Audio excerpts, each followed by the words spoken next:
Hello students, myself Pushpendra Kumar from Sri Digambar Institute of Technology Dosa in Civil Department. Our subject is repair and rehabilitation of structure. In last lecture we discussed about the topic types of polymer concrete, in which we discussed the type of polymer concrete, polymer impregnated concrete, applications, polymer Portland cement concrete, polymer concrete, precaution while placing PMM and PMC, epoxies and epoxy system, epoxy modifiers. Students, today we will be discuss on the topic advantage and precautions of epoxies surface coating. Students, let's start. What are the advantages of epoxies? Bonds strongly to most material includes metals, concrete, glass, ceramics, stone, wood, leather. Exceptions are plastics material like polythene, polypropylene, Teflon etc. तो ये जो materials हैं जैसे metals हैं, concrete है, glass है, stone है, ceramics है, वुड है, लेदर है, इनमें तो क्या होते हैं जो बॉन्डिंग है वो स्ट्रांगली होती है। और जो एक्सेप्शन है जिनको एक्सेप्शन की कैटेगरी में रखा है उनमें रखा है जैसे प्लास्टिक जो मटेरियल है, पॉलीथीन है, ठीक है, पॉलीथिलीन है और पॉलीप्रोपिलीन है, टेफ्लॉन है, तो इन सबको किस में रखा है? एक्सेप्शन में रखा है, ठीक है। Excellent resistance to chemical and solvents, very good electrical insulating properties, outstanding mechanical strength including tensile, compressive, flexure and modulus, very little shrinkage on curing, thus providing good dimensional stability. Precautions की हम यहाँ पे बात करें तो epoxies are generally toxic in nature. जो इपोक्सीज होती है वो कैसी होती है स्टूडेंट्स? जो नेचर है उसमें क्या होती है? टॉक्सिक, मतलब जहरीली। And these require lot of care in their handling, और जब इनको हम काम में लेते हैं तो हमको बहुत ज़्यादा सावधानियां, मतलब ध्यान की इसमें रिक्वायरमेंट होती है, ठीक है। तो the special care required to be taken during there mixing and application.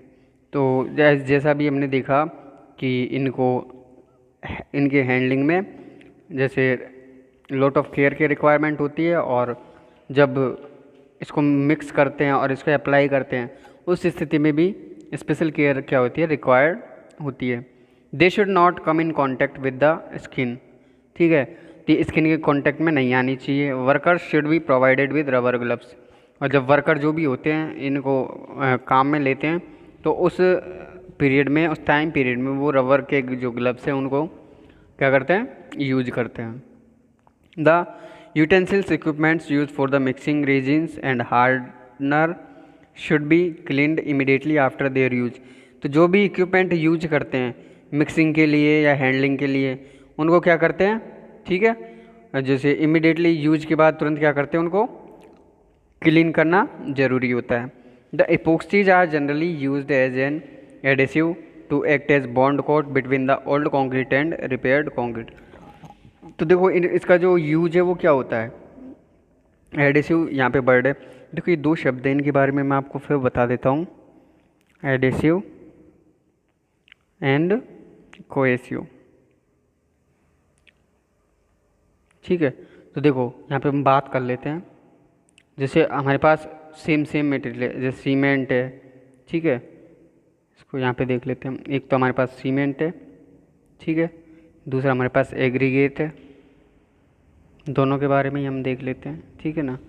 अब देखो यहाँ से ये जो दोनों वर्ड हैं क्लियर हो जाएंगे। यदि सीमेंट के साथ बॉन्ड बना रहा है, मतलब सेम पार्टिकल, सीमेंट के साथ जो बॉन्डिंग है उसको तो हम क्या कहेंगे? कोएसिव। और ये सीमेंट एग्रीगेट के साथ यदि बॉन्ड बनाता है तो उस स्थिति में उसको क्या कहेंगे हम? एडेसिव। तो कहने का मतलब सिमिलर पार्टिकल के मध्य जो बॉन्डिंग होती है उसको तो हम क्या कहते हैं? कोएसिव। और डिसिमिलर मतलब अलग अलग पार्टिकल के मध्य जो बॉन्डिंग होती है उसको हम क्या कहते हैं? एडेसिव। तो यहाँ पे देखो, एक तो हमारा जो पुराना कंक्रीट है, ठीक है ना, और एक जो रिपेयर किया है वो कंक्रीट है। तो इन दोनों कंक्रीट के बीच में क्या करता है, बॉन्डिंग जो प्रॉपर्टी है उसको क्या करते हैं, जो इपोक्सीज है, तो वो बॉन्ड बनाने के लिए ना हम क्या करते हैं, यूज करते हैं। Epoxies have much higher bond strength than other polymers but at the same time these are costlier. Epoxies है, ये क्या है, इनकी जो बॉन्ड स्ट्रेंथ है वो और अन्य जो पॉलीमर है उनकी तुलना में क्या होती है, अच्छी होती है, ज़्यादा होती है, लेकिन दीज आर कॉस्टलियर, ये क्या होते हैं, इनकी जो कॉस्ट है वो ज़्यादा होती है, ये महंगे होते हैं, ठीक है ना।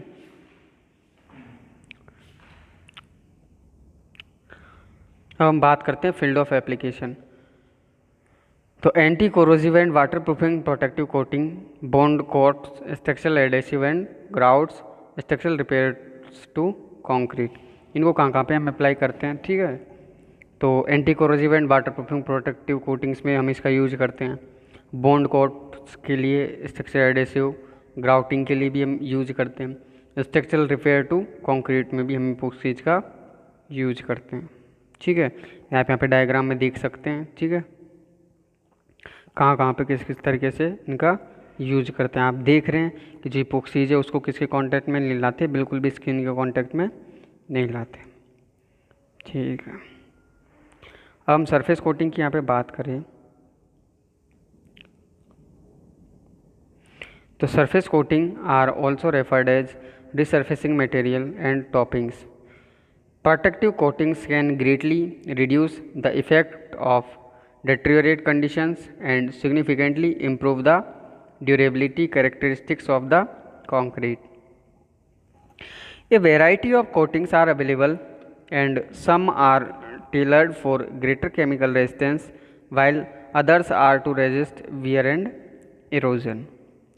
Essential parameters for कोटिंग्स जो भी करते हैं उसके लिए जो आवश्यक पैरामीटर वो क्या है, तो possess excellent bond to substrate, be durable with a long useful life normally 5 years, little और no colour change with time, तो जो कलर चेंजिंग है वो भी इसमें नहीं होती समय के साथ, should have sufficient impermeability against the passage of oxygen and carbon dioxide from air to concrete, और जो इम्परमेबिलिटी होती है वो क्या होती है, सफिशिएंट, किसके विरुद्ध, जो ऑक्सीजन है, कार्बन डाइऑक्साइड है, एयर से कंक्रीट में एंटर ना हो, should be available in A reasonable range of attractive colours, और ये रीजनेबल रेंज में और अट्रैक्टिव कलर में क्या है, अवेलेबल है, ठीक है।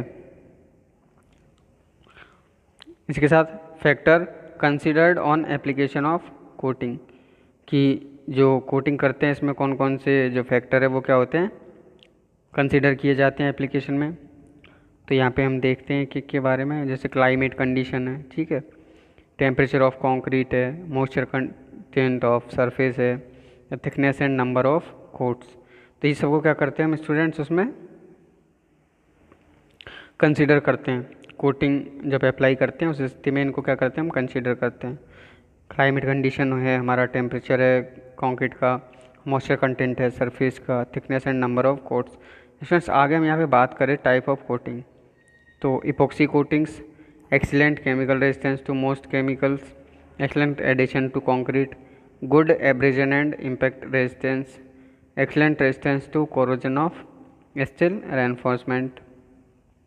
एक्रिलिक कोटिंग की बात करें तो solvent free acrylic coatings have excellent weighting characteristics, a fair degree of chemical resistance and good color retention characteristics. Next, surface hardness and overlays। तो surface hardness and overlays की यहाँ पे हम बात करें तो the surface harder and overlays are used for repair and upgrading of industrial floors where loaded vehicles traverse the floor.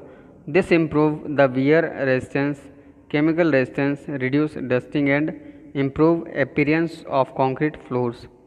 Overlays toppings की बात करें तो it is provided as a second stage of construction on a new floor or deck or in a rehabilitation of existing deck-treated floor slab or deck.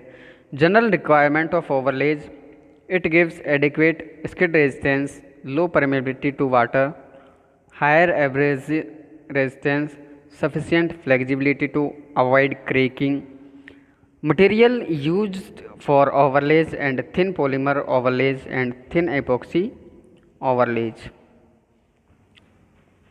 Thin polymer overlays, these are used to improve the abrasion resistance and for creating waterproofing barriers on the surface and act as a protective coatings.